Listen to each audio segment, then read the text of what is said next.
জয় মা বগলামুখী দেবীর জয়। নমস্কার দর্শকবৃন্দ, আমি সোমনাথ চ্যাটার্জি আর আপনারা উপস্থিত হয়েছেন আপনাদের প্রিয় চ্যানেল তন্ত্রবিজ্ঞানে। বিশ্বাস করি মা বগলার আশীর্বাদ আপনারা সকলেই খুব ভালো আছেন এবং অবশ্যই আপনারা আপনাদের সামর্থ্য অনুযায়ী অন্যদেরও ভালো রাখার সম্পূর্ণ চেষ্টা করেছেন।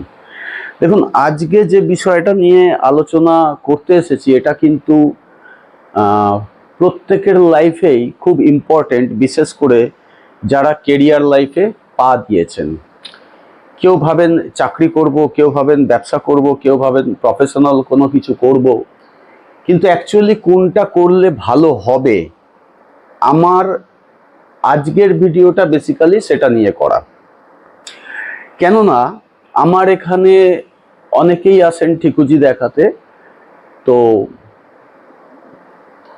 ম্যাক্সিমাম ফেলিওররাই আমাদের মতন লোকেদের কাছে যায়। ফেলিওর কথাটা বলার কারণ হচ্ছে, আপনি চাকরি করছেন কোনো একটা সাবজেক্ট নিয়ে, কোনো একটা ট্র্যাকে আপনি আছেন, চাকরি করছেন, কিন্তু আপনি দেখছেন আপনার থেকে জুনিয়র সে তত্তর করে এগিয়ে যাচ্ছে আর আপনি পরিশ্রমের পর পরিশ্রম করেও এগোতে পারছেন না। আবার কেউ ব্যবসা করছে একই এলাকায়, মনে করুন কারুর কাপড়ের মন্ডিতে কাপড়ের ব্যবসা আছে, তো একটা দোকান খুব ভালো এগোচ্ছে আর বেশ কিছু দোকান কিন্তু ঢুকছে যার মধ্যে আপনি ওর উপরে রয়েছেন, কোনোভাবেই ব্যবসা এগোচ্ছে না। এবার এগুলোতে না দু রকমের ঘটনা ঘটে থাকে, আমার এক্সপিরিয়েন্স আমি বলছি। খুব রেয়ার কেসে হয় যে আপনাকে কেউ বেঁধে দিয়েছে, বন্ধন করে দিয়েছে, যার ফলে আপনার কেরিয়ার নিয়ে আপনি ইমপ্রুভ করতে পারছেন না। দেখবেন কোর্টে যাবেন, প্রচুর উকিল বসে আছে, কিন্তু একটা উকিল আছে সে খুব ব্যস্ত, তার পেছনে আরো অনেক উকিল দৌড়াচ্ছে জুনিয়ররা, সে সফল হয়ে গেছে, কিন্তু আপনারা অনেকেই ওকালতি নিয়ে পড়েছেন কিন্তু পাস করতে পারেননি, বা পাস করেছে নাকি মানে সেই সফলতাটা পাচ্ছেন না, ক্লায়েন্ট বেসটাই নেই আপনাদের। ওই 9 মাসে 6 মাসে একটা কিছু এলো, সেটা করেই যা হচ্ছে হচ্ছে।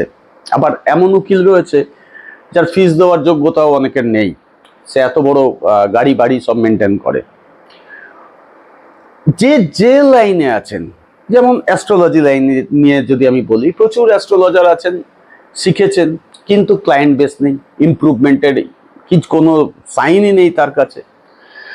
তো বেসিক ব্যাপারটা হচ্ছে, বেঁধে দেওয়া ফ্যাক্টরটা যদি 100টা লোক আমার কাছে এসে থাকেন যে তার সফলতা নেই, এরকম যদি 100টা ঠিকুজি মানে 100টা লোক যদি আমার কাছে এসে থাকে, তার মধ্যে মেবি একটা লোক বন্ধনে পড়েছে, পরিবারের কেউ শত্রুতা করে তাকে আটকে দিয়েছে, বা একই ট্র্যাকে থাকাকালীন লোকজনরা একে দমিয়ে দিয়েছে। এটা খুব রেয়ার কেস, 100 জনে একজন বললে হবে না, 1000 জনে একজনের হয়।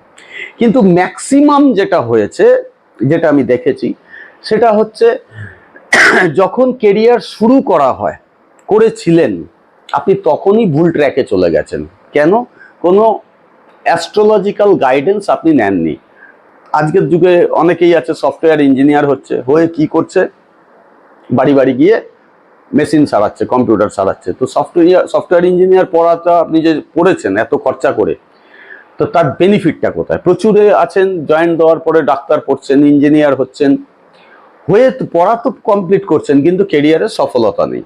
তাহলে আমার বক্তব্য, যারা কেরিয়ার শুরু করতে চাইছেন তারা প্রথমেই এটাকে যাচ করে নিন যে আমি কোন ট্র্যাকটায় যাব যেটা স্মুথলি আমাকে নিয়ে যেতে সাহায্য করবে।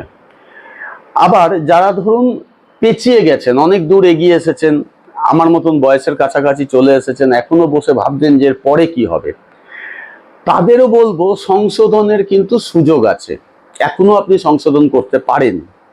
ঠিক আছে? তো কেরিয়ার হরোস্কোপ এই কথাটার বলার প্রধান উদ্দেশ্য হলো যে জ্যোতিষশাস্ত্রের এমন একটা শাখা এই কেরিয়ার হরোস্কোপ, যেখানে জন্মছক অর্থাৎ বার্থ চার্ট বিশ্লেষণ করে একজন ব্যক্তির কর্মজীবন, পেশা, পদোন্নতি, তিনি চাকরি পরিবর্তন করলে ভালো হবে না একই পেশায় থাকবে, ব্যবসা কেমন হবে, আয়ের সম্ভাবনা এবং কর্মক্ষেত্রে যে সমস্ত চ্যালেঞ্জ আসে সেই সম্পর্কে বিস্তারে ব্যাখ্যা দেওয়া হয়ে থাকে এই ব্যাপারটা দিয়ে। এবার এখান থেকে মানে এটা তো অ্যাট এ গ্লান্স বললাম, এখান থেকে কি কি সঠিকভাবে জেনে নেওয়া সম্ভব সেটা আরো ভালোভাবে বুঝে নিন, বিশেষ করে যারা কেরিয়ার শুরু করতে যাচ্ছেন তাদের জন্য।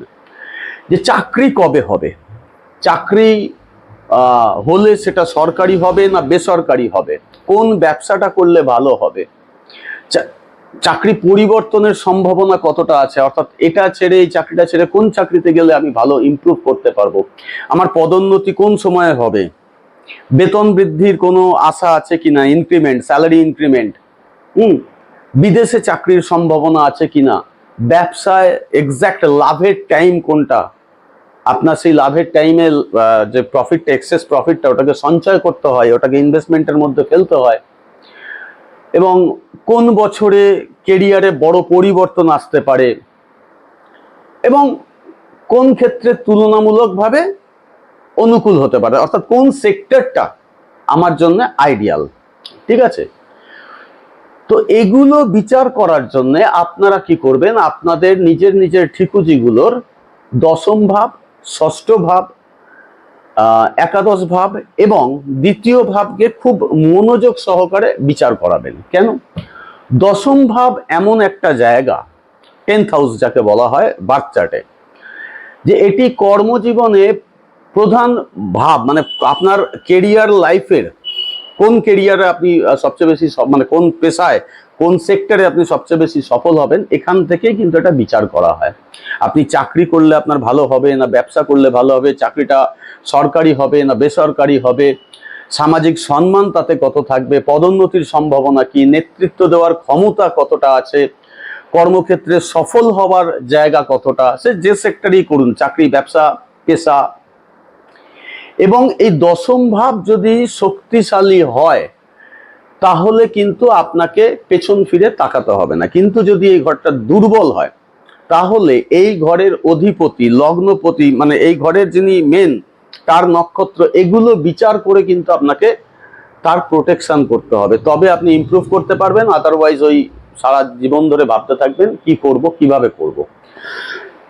আচ্ছা, এরপরে আসবো 6th হাউস বার্থ চার্টের ষষ্ঠ ভাব।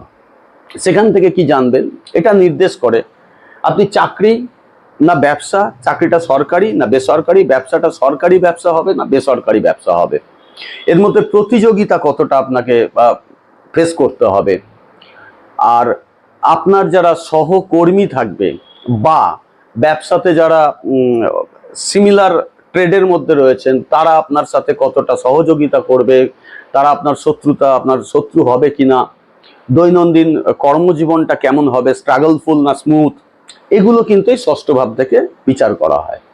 এরপরে বললাম একাদশ ভাব, অর্থাৎ 11th হাউস বার্থ চার্টের, সেটাকে কেন বিচার করাবেন। দেখুন, এখান থেকেই আমাদের মেন আয়ের জায়গাটা দেখা হয়। আপনি চাকরি করছেন, কেউ একই জায়গায় দাঁড়িয়ে কেউ হয়তো ইনসেন্টিভ মানে পাচ্ছেন লাখে, আবার কেউ হাজারে, একই জিনিস বিক্রি করছেন সেলসে। ঠিক আছে, ইনক্রিমেন্টের সম্ভাবনা কতটা আছে, কেউ বসের খুব প্রিয় হয়ে যাচ্ছে, দুজনের পাশাপাশি একসাথে ঢুকেছিলেন, একসাথে করতে করতে কেউ বসের খুব প্রিয় হয়ে গেল, তার ইনক্রিমেন্ট হতেই থাকছে, আপনার হচ্ছে না। আপনি যে সেক্টরে আসবেন সেখান থেকে লাভ কতটা তুলতে পারবেন এবং কত বড় সুযোগ আপনি পাবেন, আর আপনি যে সেক্টরটায় আছেন তার নেটওয়ার্ক কতটা হবে বিস্তারিত, যত বিস্তার লাভ করবে নেটওয়ার্ক তত আপনি ইমপ্রুভ করতে পারবেন।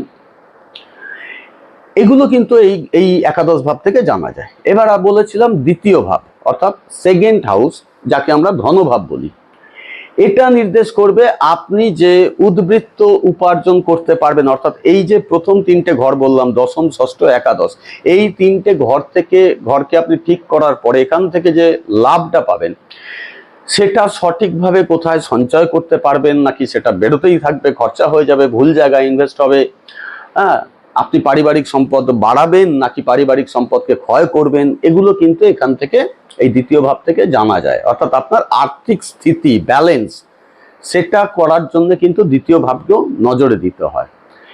এ তো গেল আমি ঘরের কথা বললাম। এরপরে আসে যে কোন কোন গ্রহ একটা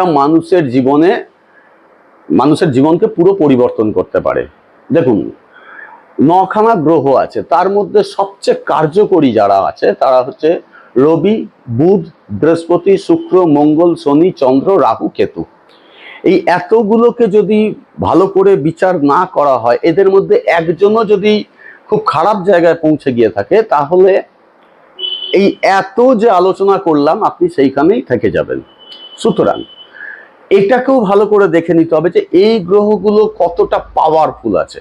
কারণ রবি যার স্ট্রং থাকে তিনি গ্যারান্টি সরকারি চাকরি পানই পান। প্রশাসনিক ডিপার্টমেন্টে পান, নেতৃত্ব দেওয়ার সুযোগ থাকে। দেখবেন যারা আইএএস আইপিএস এই ধরনের পেশার মধ্যে আছেন তাদের রবি অবশ্যই খুব স্ট্রং, এবং যারা উচ্চপদস্থ কর্মকর্তা সেটা প্রাইভেট সেক্টরে হোক বা সরকারি চাকরিতে হোক, এটা কিন্তু জানা যায়। যারা ব্যবসা করছেন, ব্যবসার দাপটের সাথে ব্যবসা করছেন, তাদের রবি অবশ্যই স্ট্রং আছে। যদি কোনো বড় ব্যবসায়ীকে আপনি দেখেন, খেয়াল করলে দেখতেই পাবেন তার রবির প্রতিকার কিন্তু করাই আছে, তাই জন্য তিনি খুব সফলভাবে এগোচ্ছেন।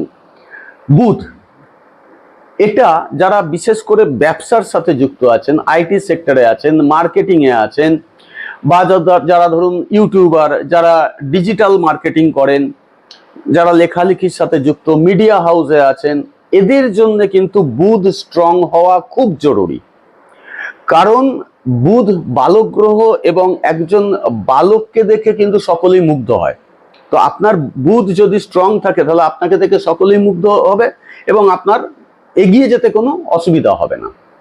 এরপরে আসবো বৃহস্পতি। এটা কাদের জন্য খুব স্ট্রং থাকা দরকার? যারা শিক্ষক, অধ্যাপক, আইনজীবী, আধ্যাত্মিক গুরু বা কোনো একটা জায়গার উপদেষ্টা, যারা ব্যাংকিং সেক্টরে আছেন, এদের কিন্তু বৃহস্পতি খুব স্ট্রং হতেই হবে। আদারওয়াইজ দেখবেন একটা স্কুলে যদি 20 জন শিক্ষক থেকে থাকেন, 20 জনের মধ্যে হয়তো 3 জন খুব নাম আছে, খুব ভালো, আর বাকি 17 জন কিন্তু ওই জাস্ট টিচার হিসাবেই আছেন। পড়াতে ঢুকলে স্টুডেন্টরা মন দিয়ে তাকে শোনেও না, ফলোও করে না। তাদের বৃহস্পতি কিন্তু ডাউন আছে, তাদের বৃহস্পতিকে স্ট্রং করতে হবে। ঠিক আছে। শুক্র কাদের জন্য স্ট্রং থাকতেই হবে? যারা ফ্যাশন সম্পর্কিত বিষয় আছেন, যারা সিনেমা করেন, যারা সৌন্দর্য শিল্পী, যারা ডিজাইনার, যারা কি বলবো বিলাসপণ্য এই ধরনের দ্রব্যকে যারা নিয়ে কাজ করেন, সেটা চাকরি হোক, আপনি কোনো ফ্যাক্টরি করুন বা আপনি কোনো ব্যবসা করুন, এই শুক্র কিন্তু আপনার স্ট্রং থাকতে হবে। যদি না থাকে তাকে আপনাকে স্ট্রং করতে হবে, তবে আপনি ইমপ্রুভ করতে পারবেন।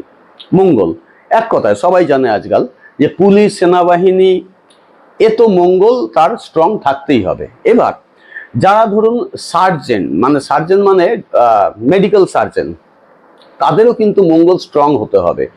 কারণ সার্জারিতে কিন্তু ওই সেই যন্ত্রপাতি এসে উপস্থিত হচ্ছে এবং খুব ধৈর্যের সাথে সেটাকে হ্যান্ডেল করতে হয়।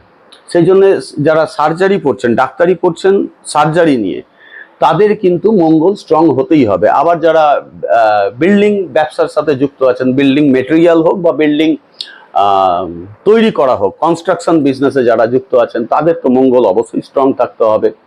নাহলে পরে ইমপ্রুভের চান্সই নেই। আপনি ইনভেস্ট করেছেন, সেটা লসে চলে যাবে।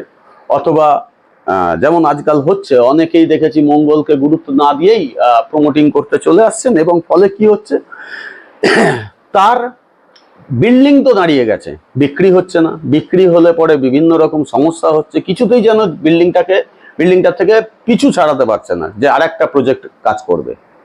তো এইগুলোকে গুরুত্ব দিতে হয়। এরপরে বললাম শনি, যারা ধরুন চাকরি যাদের স্থির থাকে না, ঠিক আছে, কনস্ট্যান্ট এই কোম্পানি ওই কোম্পানি, এই কোম্পানি সেই কোম্পানি করে বেড়াতে হচ্ছে, তাদের শনি কিন্তু ভীষণ ডিস্টার্ব আছে।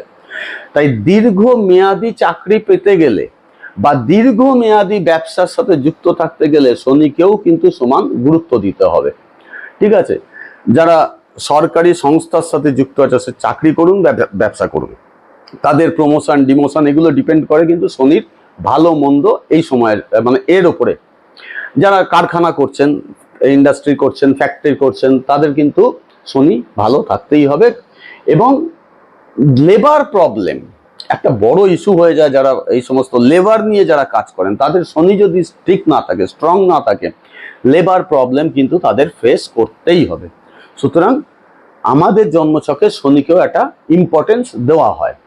যারা চন্দ্রের গুরুত্ব কেন, যারা ধরুন হোটেল ব্যবসার সাথে যুক্ত আছেন বা ভ্রমণ ব্যবসার সাথে যুক্ত আছেন, যারা জনসংযোগ কারবার করেন, সেলসের সাথেও আছেন, স্বাস্থ্যসেবা যারা করেন, তাদের যদি শনি এই চন্দ্র ঠিক না থেকে থাকে, মন যদি বিক্ষিপ্ত হয়ে থাকে, তাহলে কিন্তু তারা কোনোদিনই এই ধরনের কারবার থেকে বা চাকরি থেকে সফলতা লাভ করতে পারবেন না। এরপরে আসবো রাহু। অনেকেই আছে জিজ্ঞেস করে আমার বিদেশে চাকরির যোগ আছে। রাহু ঠিক থাকলে আছে, না থাকলে কিন্তু পারবেন না। যারা এআই নিয়ে কাজ করছেন, আজকাল আর্টিফিশিয়াল ইন্টেলিজেন্স এসছে না, তো সেই নিয়ে যারা কাজ করতে চাইছেন, বা যারা সাইবার সিকিউরিটি নিয়ে কাজ করছেন, যারা ডিজিটাল বিজনেস করছেন, যারা সোশ্যাল মিডিয়ার সাথে যুক্ত আছেন, স্টক মার্কেটের সাথে যারা যুক্ত আছেন, তারা কিন্তু রাহুকে ভীষণই গুরুত্ব দেবেন। ঠিক আছে? এবং আপনি কোনো কিছু স্টার্ট করতে চাইছেন, দেখে নিতে হবে রাহু সেই সময় আপনাকে কোনো বিরক্ত করছে কি করছে না। যার জন্য যখন আমি আজকের রাশিফল বলতাম, রাহু কালটা বলে দিতাম। এই রাহু কালে শুরু করা কোনো কাজ কোনো দিনও কারোর সফল হয়নি। আমি বারবার বলতাম, ইন্টারভিউ দিতে যাচ্ছেন, এগিয়ে পিছিয়ে যান। কেন? রাহু কাল কিন্তু ভয়ঙ্কর খারাপ সময়। আচ্ছা, কেতুকেও গুরুত্ব দিতে হয় কখন? যারা ধরুন গবেষণার সাথে যুক্ত আছেন, যারা আধ্যাত্মিকতার সাথে যুক্ত আছেন, তন্ত্রমন্ত্র করতে চাইছেন, রহস্যবিদ্যার সাথে যুক্ত আছেন, ম্যাজিশিয়ান হতে চাইছেন, তন্ত্র যোগ, বা এই যে বর্তমানে ডেটা বিশ্লেষণ, অর্থাৎ আমরা অনেকেই আছে না যে টেলিমার্কেটিং করছে, তো তারা যে ডেটা কালেকশন করছে এবং তাকে বিশ্লেষণ করছে কার কি চাই, এই সেক্টরে যারা ঢুকতে চাইছেন, তাদের জন্য কিন্তু কেতুকে গুরুত্ব দেওয়া অত্যন্ত জরুরি। ঠিক আছে? এইবার এই ঘর বলে দিলাম, গ্রহ বলে দিলাম, কিন্তু ব্যাপারটা হচ্ছে যে দেখুন, এগুলো সময়ের সাথেও কিন্তু ডিপেন্ড করবে। অর্থাৎ আপনার জন্ম ছক, আপনি কেরিয়ার শুরু করতে যাচ্ছেন বা কেরিয়ারের মাঝখানে এসে পড়ে গেছেন, ঠিক আছে, সন্তানের খরচা, পরিবারের খরচা সব সামলানোর কন্ডিশনে আপনি দাঁড়িয়ে আছেন, যে কোনো সেক্টরেই যদি আপনি আপনার ঠিকুজিকে বিচার করাচ্ছেন বা নিজে জানেন করতে, তাহলে অবশ্যই দশা, অন্তর্দশা, প্রত্যন্তর দশা, গোচর, এবং গোচরের মধ্যে, গোচর বলতে ট্রানজিট যাকে বলে, সেখানে বৃহস্পতির ট্রানজিট, শনির ট্রানজিট, দশম ভাবের সক্রিয়তা, বা এই যে ক্রিটিক্যাল গ্রহগুলোর কথা আমি বললাম তাদের ট্রানজিটগুলো, এগুলো কিন্তু আপনাদেরকে অবশ্যই নজর করতে হবে। দেখা গেল আপনার বেশ কিছু গ্রহ ভালো আছে, যার দৌলতে আপনি একটা ভালো ডাক পেয়েছেন, কিন্তু সেই সময় রাহুর প্রত্যন্তর দশা চলছে, রাহু ভীষণ খারাপ কন্ডিশনে আছে, আপনার ইন্টারভিউটা নষ্ট হতে পারে বা বিজনেস ডিলটা নষ্ট হতে পারে। তাই অবশ্যই কেরিয়ার নিয়ে যখন ভাবছেন, যেটা আপনার মানে আলটিমেট, তখন অবশ্যই নিজের ঠিকুজিকে, জন্মছককে গুরুত্ব দিয়ে বিচার করিয়ে নিন। যদি নিজে বিচার করতে জানেন, করে নিন। কেন? এটা যদি সঠিক না হয়, তাহলে কি হয়, এই যে আমার কাছে যে সমস্ত লোকগুলো এসে পড়েন, আর উপায় নেই তার কাছে, আপনার নামও তাদের লিস্টে লেখা হয়ে যাবে। তাই এখনই সাবধান হন। বিশেষ করে যারা কেরিয়ার শুরু করতে যাচ্ছেন, তারা অবশ্যই সাবধান হন। এটা কিন্তু মানে কি বলবো, যদি উপেক্ষা করেন, তাহলে আজ উপেক্ষা করলে কাল আপনাকে এর ফলশ্রুতি হিসাবে এরকমই পর্যায়ে এসে পৌঁছাতে হবে, তখন আফসোস করবেন। যাই হোক, আজকে আর বেশি কিছু বলবো না, শুধু বলবো ভিডিওটাকে পারলে সকলের কাছে শেয়ার করুন, এই কারণে, বিশেষ করে যারা কেরিয়ার শুরু করতে চাইছে তাদের কাছে, কারণ আমার মতে এই ভিডিওটার গুরুত্ব যথেষ্ট। ঠিক আছে? যাতে করে মাঝ রাস্তায় এসে কাউকে হা হুতাশ না করতে হয়। আজকে এই পর্যন্তই। আগামীকাল আরো একটা ভালো চ্যাপ্টার নিয়ে আসবো। আর আমার সাধনা সিদ্ধির সিরিজটাকে আমি এই কারণেই অফ রেখেছি যে ওটাতে বিশেষ কারুর এখন ইন্টারেস্ট দেখা যাচ্ছে না। তো কি করলে আপনারা এগোবেন, কিভাবে নিজেকে, নিজের জীবনের সাথে তন্ত্রকে যুক্ত করবেন, আমি সেটা সম্পর্কে বলার জন্যই ওই সিরিজটা বার করেছিলাম। ওটা আমি আনবো আবার। তার আগে আপনাদেরকে সচেতনমূলক যত রকমের ভিডিও দেওয়া যায় আমি সেগুলো দেওয়ার চেষ্টা করছি। আজ আসি, নমস্কার।